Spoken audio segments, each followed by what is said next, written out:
9X movies presenting the scorpion king. Film के शुरू में हम आज से हजारों साल पहले का टाइम देखते हैं। ये टाइम तब का होता है जब इजिप्ट के पिरामिड भी नहीं बने थे और यहाँ के लोग कबीलों की सूरत में रहा करते थे।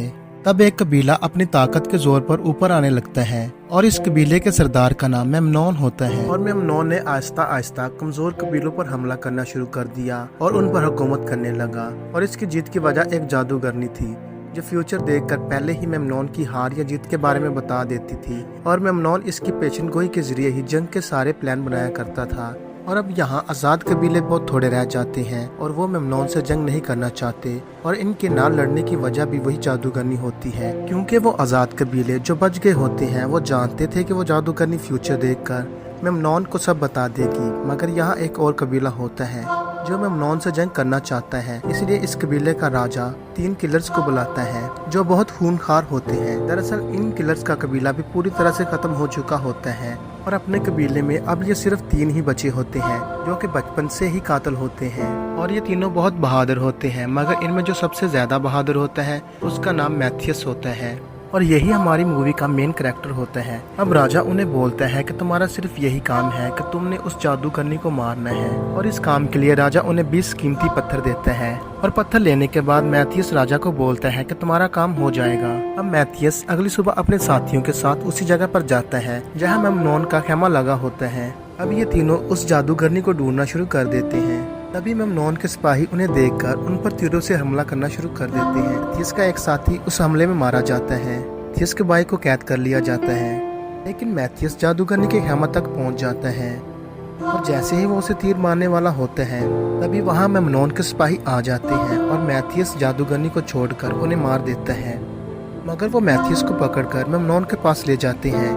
मेमनोन मैथियस के भाई को, जो तीसरा किलर होता है, उसे मैथियस के सामने गला काट कर मार देता है। अब मेमनोन मैथियस को भी मारने वाला होता है, मगर वहाँ जादूगरनी आ जाती है और वो मेमनोन को उसे मारने से रोकती है। वो उसे बोलती है कि अगर तुमने इसे मारा तो हमारे साथ बहुत बुरा होगा। और मेमनोन जादूगरनी की बात मान जाता है और मैथियस को नहीं मारता, लेकिन वो उसे सजा देने के लिए मैथियस और एक चोर को जमीन में गाड़ देते हैं। और इनके आसपास बहुत खतरनाक आंट्स की कॉलोनियां होती हैं जिनमें मेमनोन के आदमी आग लगा देते हैं। ये आंट्स बहुत खतरनाक होती हैं। ये कुछ ही देर में इंसानों के मांस को खाकर हड्डियों के ढांचे में बदल सकती हैं।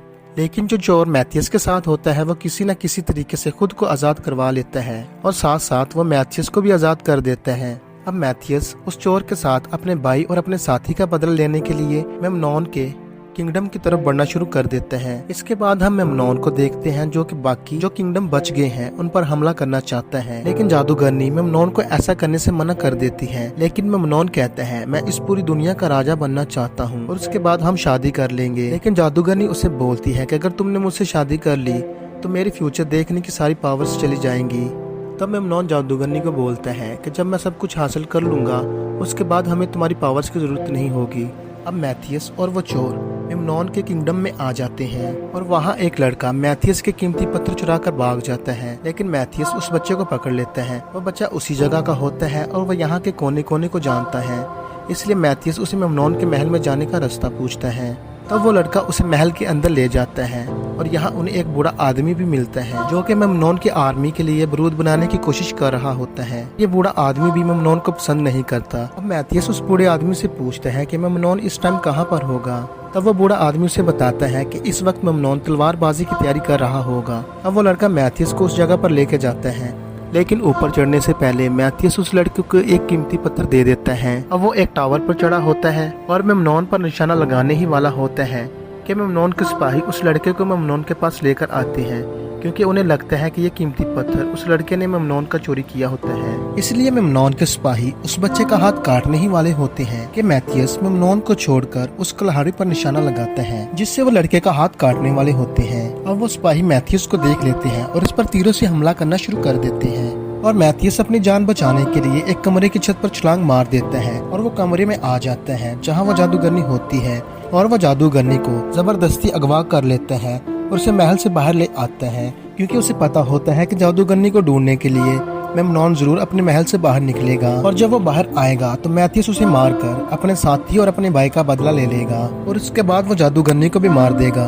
अब इनको रास्ते में रात होती है और जब ये सो रहे होते हैं तो जादूगरनी भागने की कोशिश करती है, मगर मैथियस ने उसको अपने साथ बांधा होता है और उसे पता चल जाता है और वह जादूगरनी को पकड़ लेता है। तब मैथियस उसे बोलता है, क्या तुम वापस मेमनॉन के पास जाना चाहती हो? तब जादूगरनी बोलती है कि मेमनॉन ने मुझे बचपन से ही कैदी बनाकर रखा है। तब मैथियस उसे बोलता है कि उस दिन जब मैं महल में आया था तो तुमने मेरी जान क्यों बचाई? तब जादूगरनी उसे कहती है कि मैं जान चुकी थी कि तुम ही मुझे मेमनॉन की कैद से आजाद करवा सकते हो। तब मैथियस उसे आजाद कर देता है और कहता है कि इस दुनिया में मुझसे भी ज्यादा लोग बुरे हैं। तब वो जादूगरनी वहीं रुक जाती है और वहां से नहीं जाती। अब अगली सुबह ये लोग दोबारा अपने सफर पर निकल पड़ते हैं। तब मैथियस देखता है कि जादूगरनी को आजाद करवाने मेमनॉन तो खुद नहीं आया, मगर उसने अपने कुछ सिपाही भेजे हैं जो इनसे कुछ दूरी पर होते हैं। तब मैथियस इनको खत्म करने के लिए अकेला ही उनकी तरफ जाता है और उसे पता होता है कि रेत का तूफान उसके बहुत करीब है, इसलिए वो अपनी आंखों पर पट्टी बांध लेता है। और जैसे ही मैथियस उन सिपाहियों के पास जाता है, रेत का तूफान भी आ जाता है। अब मैथियस ने तो अपनी आंखों को पट्टी से ढांपा होता है, मगर मेमनॉन के सिपाहियों की आंखों में रेत चली जाती है, जिस वजह से उनको नजर नहीं आता और मैथियस उनको एक एक करके खत्म करना शुरू कर देता है। मगर मेमनॉन का एक सिपाही उसे तीर मार देता है, जिसके ऊपर बिच्छू का जहर लगा होता है, जिससे मैथियस की पूरी बॉडी में जहर फैल जाता है। मगर जादूगरनी अपने जादू से उसका इलाज करती है, जिससे मैथियस की जान बच जाती है। अब अगली सुबह मैथियस एक परिंदे के जरिए मेमनॉन तक एक मैसेज पहुंचाता है कि तुम्हारे सभी साथी मारे जा चुके हैं। मगर मेमनॉन अपने साथियों के साथ झूठ बोलता है और कहता है कि मैथियस मारा जा चुका है। तब उसके साथी जादूगरनी के बारे में पूछते हैं कि वो कहाँ है। तब मेमनॉन दोबारा झूठ बोलता है कि वो काफी बीमार है और अपने कमरे में है, क्योंकि मेमनॉन को पता होता है कि अगर इसने बता दिया कि जादूगरनी महल में नहीं है तो इसकी फौज के जो बुलंद हौसले हैं वो टूट जाएंगे। अब दूसरी तरफ वो चोर मैथियस और जादूगरनी पानी की तलाश में रेगिस्तान में चल रहे होते हैं, लेकिन तभी वहाँ एक धमाका होता है जिससे ये डर जाते हैं। और जब ये गौर से देखते हैं तो उन्हें वही बूढ़ा आदमी नजर आता है जो मेमनॉन के महल में मेमनॉन की फौज के लिए बारूद बनाने की कोशिश कर रहा होता है। और अब ये इस कोशिश में कामयाब हो चुका होता है, इसने बारूद बना लिया होता है। दरअसल ये भी महल से भाग चुका होता है और वो जादूगरनी को यहाँ देखकर बहुत खुश हो जाता है। और अब ये सब पानी की तलाश में आगे बढ़ जाते हैं और एक जगह इनको पानी मिल भी जाता है। तभी वहाँ बहुत सारे सिपाही इन्हें कैदी बनाकर अपने साथ ले जाते हैं, जहाँ एक बहुत बड़ा कबीला मेमनॉन से छुपकर यहाँ रह रहा होता है। और इस कबीले का सरदार मैथियस को पहले से ही जानता होता है, मगर ये दोनों एक दूसरे को पसंद नहीं करते। इस कबीले का सरदार अपने लोगों को बोलता है कि जादूगरनी को मेरे पास ले आओ, मगर मैथियस उन्हें बोलता है कि इसे कोई हाथ ना लगाए और जो कोई इसे हाथ लगाना चाहता है वो पहले मुझसे लड़े। और अब यहाँ मैथियस और कबीले के सरदार में लड़ाई होना शुरू हो जाती है, मगर मैथियस उसे हरा देता है। तब मैथियस उसे बोलता है कि हमें आपस में नहीं लड़ना चाहिए, क्योंकि हमारा दुश्मन एक ही है, यानी कि मेमनॉन। मैथियस उस कबीले के सरदार को बोलता है कि हमें मेमनॉन से जंग करनी चाहिए। तब इस कबीले का सरदार कहता है कि मेमनॉन की बहुत बड़ी फौज है, हम उससे कैसे जंग करेंगे। तब मैथियस बोलता है कि मैं जंग लड़ूंगा, और ये भी इस कबीले में रहने लगते हैं। अब रात को एक बच्चा जादूगरनी के पास आता है और तभी जादूगरनी देखती है कि इस कबीले पर मेमनॉन के आदमी ने हमला करके इस कबीले को तबाह कर दिया है और बहुत सारे लोगों को भी मार डाला है। इसलिए वो जादूगरनी मैथियस के पास जाकर उसे सब बता देती है। तब मैथियस बोलता है कि मेमनॉन की मौत मेरे हाथों लिखी है और उसे मैं ही खत्म करूंगा। तभी जादूगरनी देखती है कि मैथियस को तीर लगा है और वो बहुत घायल है और अपनी जिंदगी की आखिरी सांसें गिन रहा है। तब जादूगरनी दोबारा मैथियस को बोलती है कि तुम्हें तीर लगेगा और तुम मर जाओगे और यही तुम्हारी किस्मत है। तब मैथियस उसे बोलता है कि मैं अपनी किस्मत खुद लिखता हूँ। और अब ये दोनों आपस में अल्टीमेट हो जाते हैं। और जैसा कि शुरू में बताया गया था कि ऐसा होने से जादूगरनी की फ्यूचर देखने वाली पावर खत्म हो जाएगी और इसी तरह इसकी पावर खत्म हो जाती है। और अब वो रात को चोरी मेमनॉन के कबीले की तरफ निकल पड़ती है, क्योंकि वो नहीं चाहती थी कि इसकी वजह से इस कबीले के लोग मरे। और अगली सुबह जब मैथियस को पता चलता है तो वो अकेला ही मेमनॉन के महल की तरफ जाने लगता है, क्योंकि वो नहीं चाहता था कि जादूगरनी दोबारा वहां जाकर कैदी बन जाए। और इस कबीले का सरदार भी मैथियस का साथ देने का बोलता है। अब दूसरी तरफ मेमनॉन के महल में उसके साथी बार बार जादूगरनी का पूछ रहे होते हैं, क्योंकि अगले दिन उन्होंने जंग करनी होती है। मगर मेमनॉन के पास इनके सवालों का जवाब नहीं होता। मगर इतनी ही देर में वहाँ जादूगरनी भी आ जाती है और वो सबको कहती है कि कल की जंग में हमारी ही जीत होगी। मगर मेमनॉन को जादूगरनी पर शक होता है कि वो अपनी पावर्स को खो चुकी है। और ये चेक करने के लिए वो जादूगरनी के सामने 6 गड़े लाता है। 4 गड़ों में सांप होते हैं और 2 गड़ों में नहीं होते। अब जादूगरनी को अपना हाथ उन गड़ों में डालना होगा जिस गड़े में सांप ना हो, और दूसरी तरफ हम देखते हैं कि रात के अंधेरे में मैथियस और उसके साथी मेमनोन के महल में दाखिल हो जाते हैं और बूढ़े आदमी ने जो बारूद बनाया होता है वो महल के आगे बिछा देते हैं।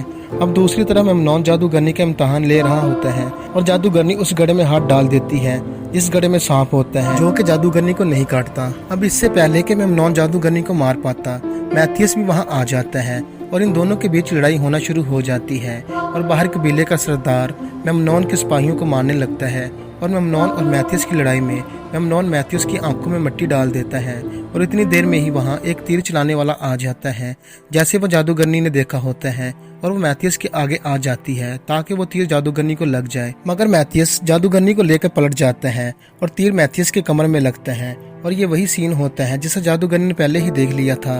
अब वही तीर वाला आदमी मैथियस को तलवार के जरिए मारने के लिए आगे बढ़ता है मगर जादूगरनी उसे मार डालती है।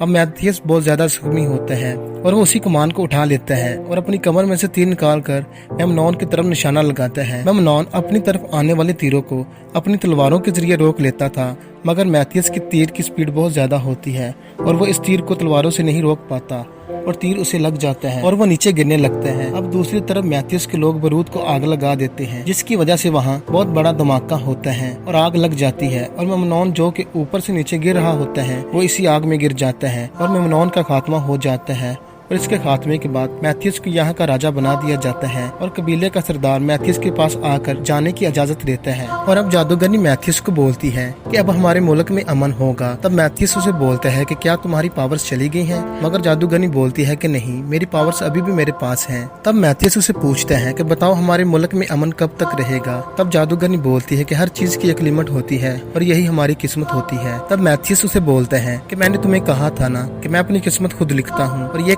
कर ये लोग आगे बढ़ जाते हैं और इसी के साथ मूवी का एंड हो जाता है।